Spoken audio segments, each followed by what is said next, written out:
सुना था तुम परम ज्ञानी हो बुद्ध। जान के आश्चर्य हुआ कि कांटा तुम्हें भी चुभता है। अब तो गली गली ये बात ना उठेगी कि तुम तो कोई पहुंचे हुए महात्मा हो। ये कांटे हमने बिछाए हैं। इस गांव में तुम्हारा स्वागत नहीं। हर दिन अनाज भिक्षा में मांग कर ले जाते हैं। चलो चलो दूसरे गांव का रास्ता लो। मेरा आप लोगों से अनुरोध है कि मुझे अपने गांव में भिक्षाटन करने दें।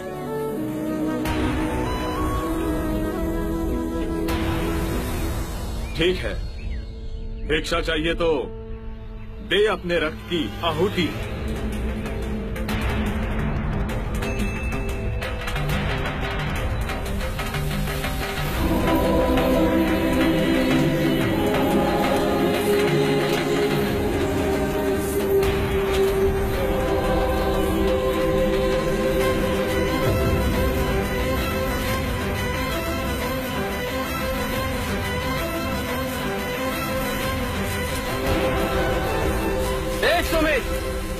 रास्ता बुहारा तो इस गांव से तेरा दाना पानी उड़ जाएगा।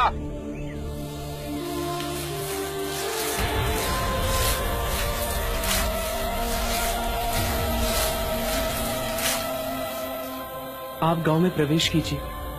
इन मुट्ठी भर लोगों से कई अधिक लोग आपको भिक्षा देने के लिए आतुर हैं।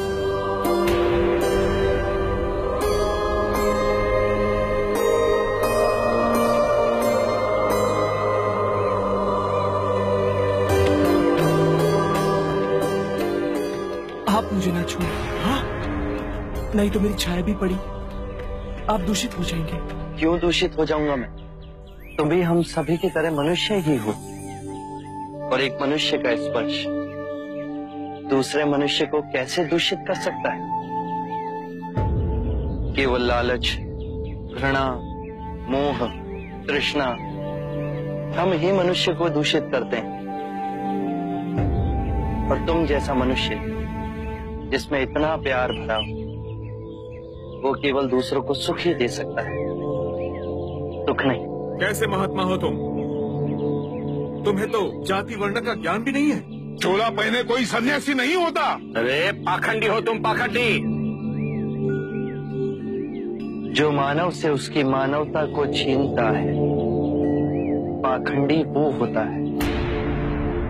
यदि मुझे पाखंडी कहे आप सभी को संतोष मिलता है तो ये उचित है, परंतु इस मनुष्य में भी हमारी तरह प्राण बसे।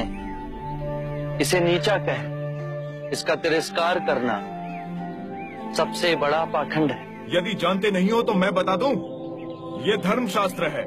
पाखंड कैसे हुआ? जिस मिट्टी से सारी मानवता का सृजन हुआ, उसी से इसका भी हुआ। मानव और मानव में भेद कर आप सृजनकर्ता पर कीचड़ उछाल रहे हैं। यदि हम आकाश में कीचड़ उछालेंगे तो आकाश तो ऊंचा ही रहेगा, परंतु कीचड़ वापस हमारे ऊपर ही गिरेगा।